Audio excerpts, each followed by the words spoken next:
Hi,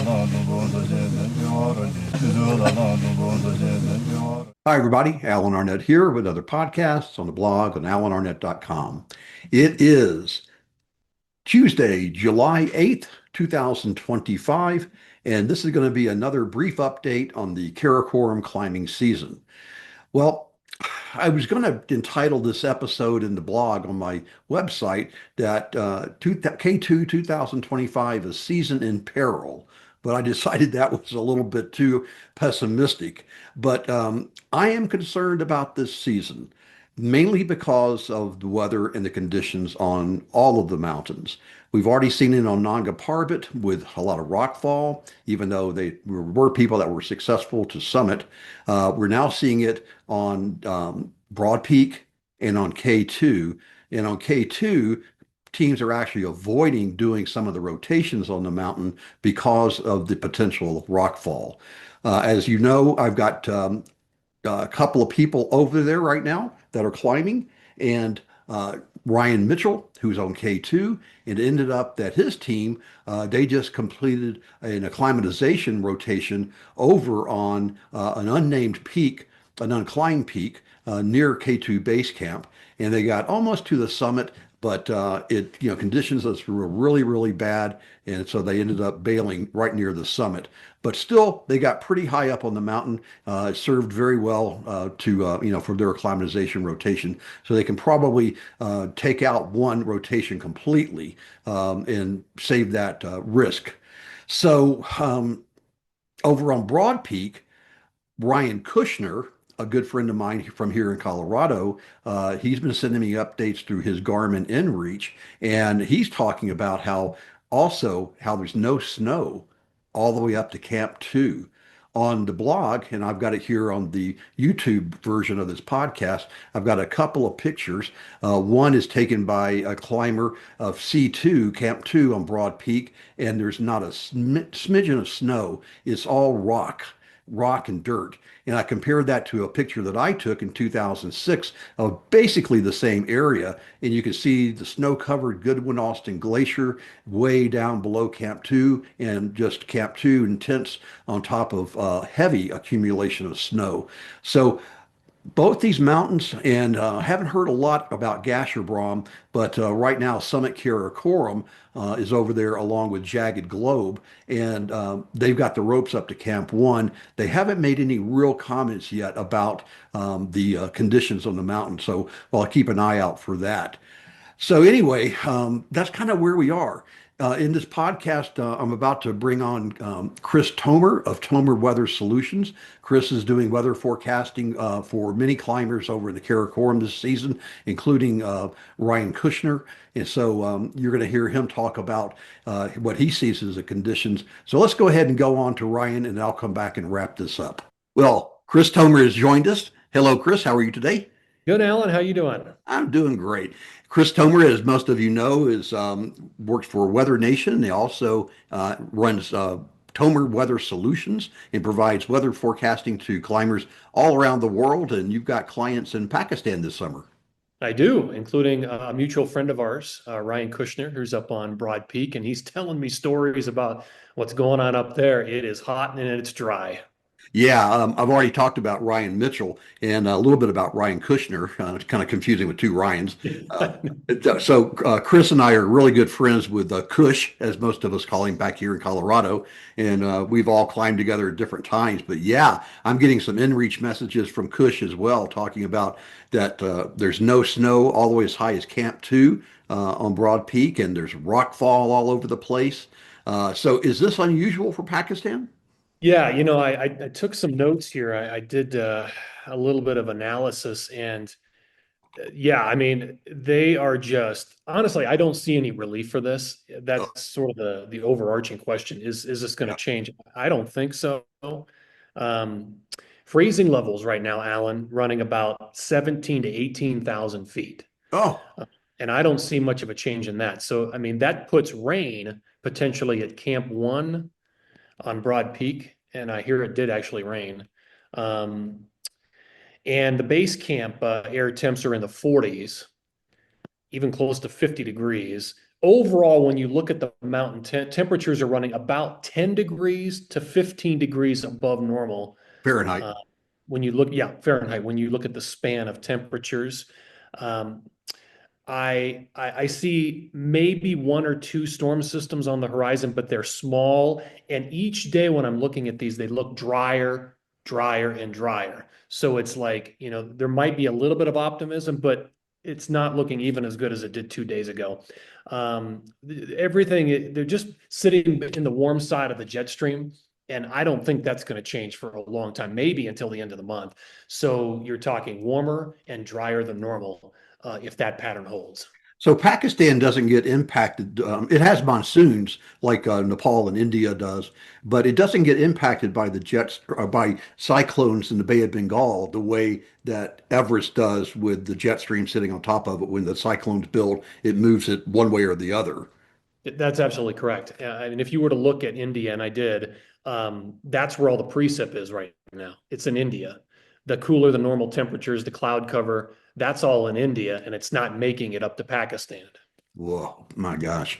Yeah, I was doing a little research myself, and what I'm seeing, this one report says that June 2025 saw record high temperatures in Pakistan, making it the hottest June ever recorded in the country, with temperatures soaring well above normal. And it could, in southern Pakistan, it could approach the record high of 122 degrees Fahrenheit, 50 degrees Celsius, that was set in 2018. Now, that's in southern Pakistan, but you think that heat is seeping up into the northern territories, into the mountains?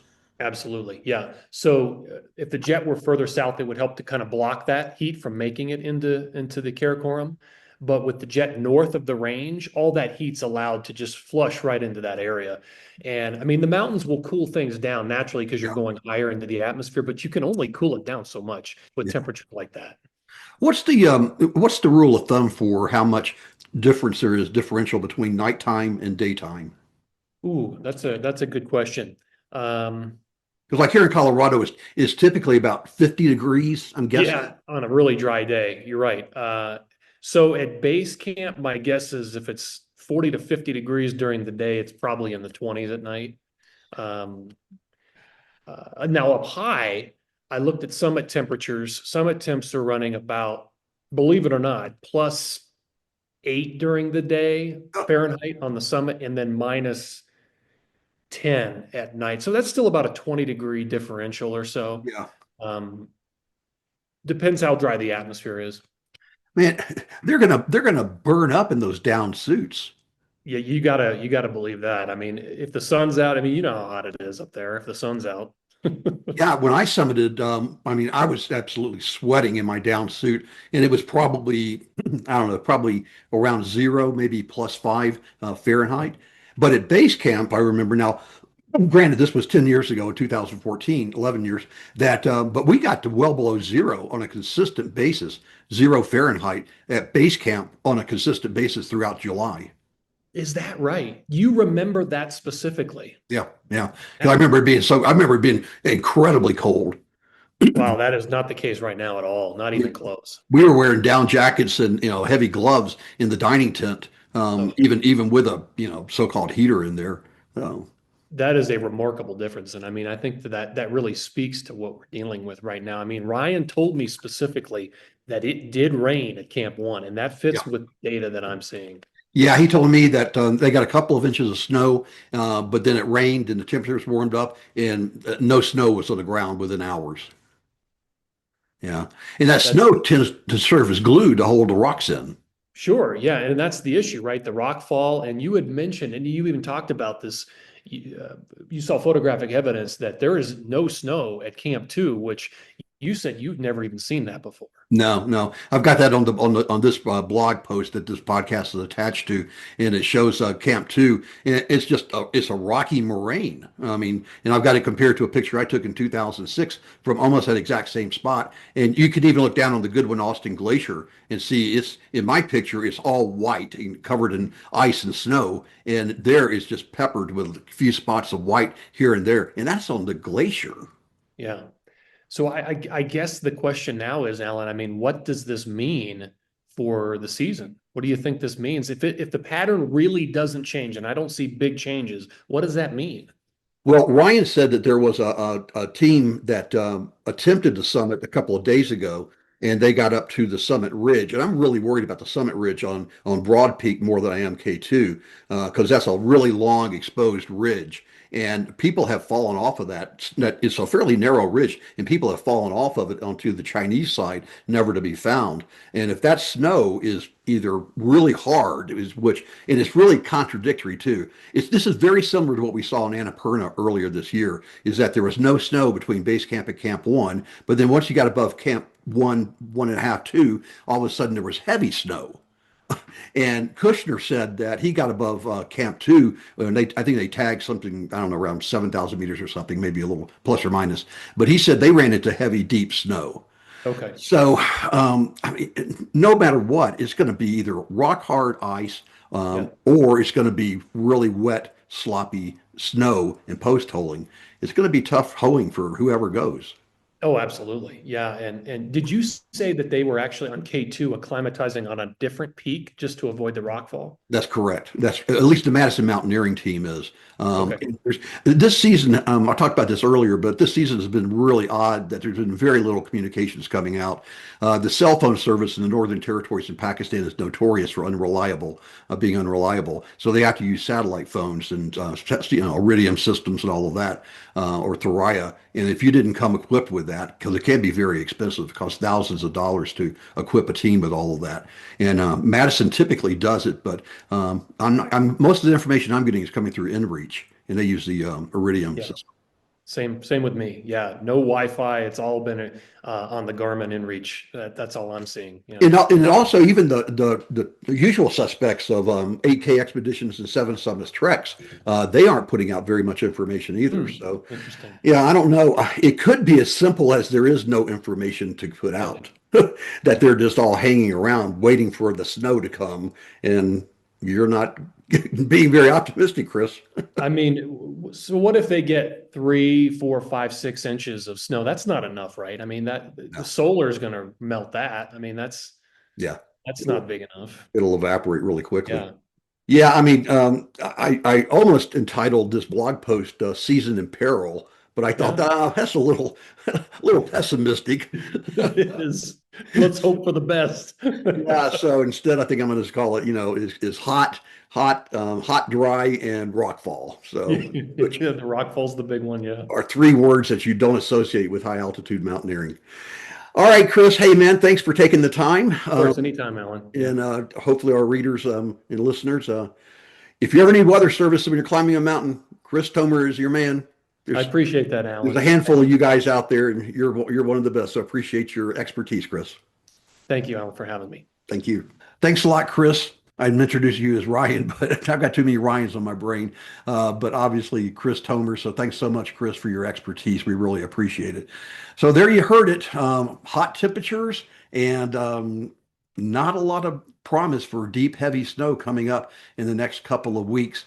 Normally, people will summit Broad Peak around now the middle of July, and K2 around the end of July. Is all you know that I summited on my birthday, my 58th birthday in 2014 on July 27th. And July 27th has actually been a pretty good day for Madison Mountaineering. They've summited a couple times on my birthday. So we'll see what happens. It's still 3 weeks away. And, as everybody in the world says, if you don't like the weather, just wait a couple of hours and it'll change. And that may be the case here. So I'm praying for snow for all the Ryans out there and everybody else. So climb on. This is Alan. And remember, memories are everything. The podcast on AlanArnett.com is sponsored by Summit Coach, helping aspiring climbers worldwide to reach their dreams.